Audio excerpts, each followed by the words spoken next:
Hi everyone, this is a quick video about pronunciation.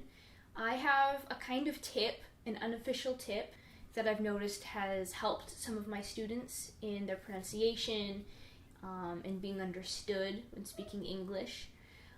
Some of you, this might be really helpful for, I hope. For some of you, it might not be helpful at all. If that's the case, maybe you'll find a different video on this channel that is good for you. But today, basically, I want to talk about pronouncing the ends of words. So what is my tip? My tip is honestly, pay attention when you're speaking and see if you are enunciating, if you're saying the ends of words in English, even when you're talking fast. So the thing that's tricky, and I know it's tricky in English, is that we skip over a lot of sounds when we speak.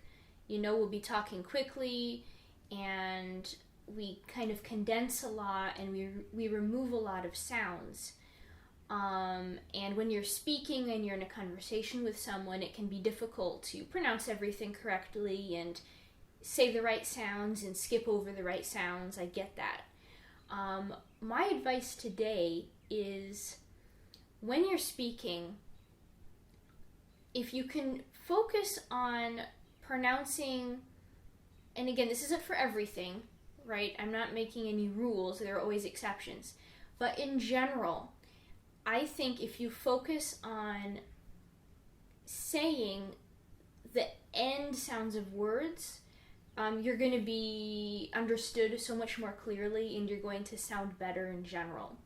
So what am I talking about? I'm talking about when I speak, for a lot of words, not all of them, some exceptions that come to mind right now are ones that end in T, such as got.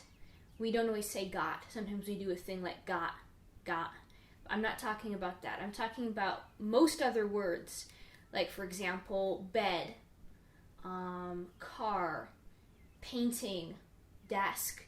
When we speak quickly, no matter how lazy we are, no matter how quickly we're speaking, we're still going to say the ends of those words, especially the S sounds, right? I'm always going to say desks. I'm always going to say paintings. I'm always going to say bed. I'm never going to leave off that end part in these kinds of words. I'm never going to say, where are all the desks? Where are all the desks?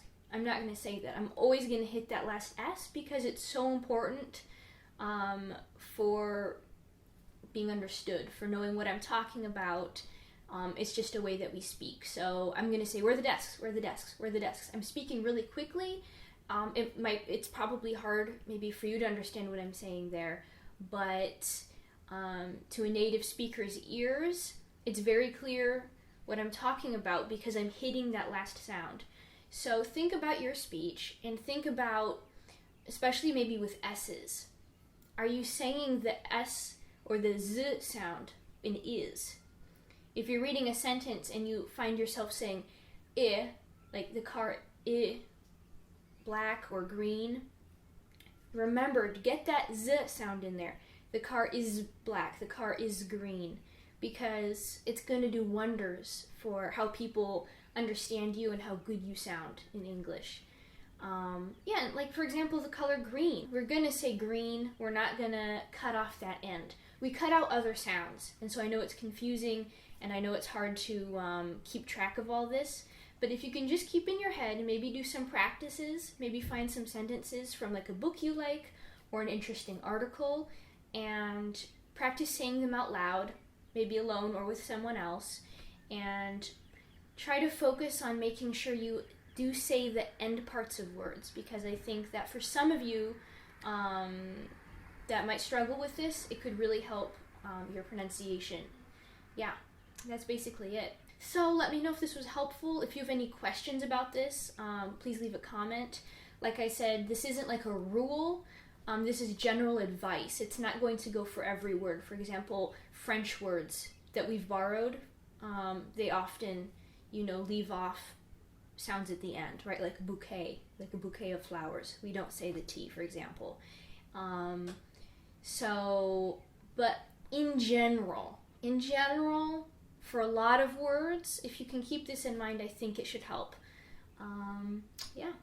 well, comment if you have any questions. Please subscribe for more. Leave a like if you like this video. Thank you. Okay, bye-bye.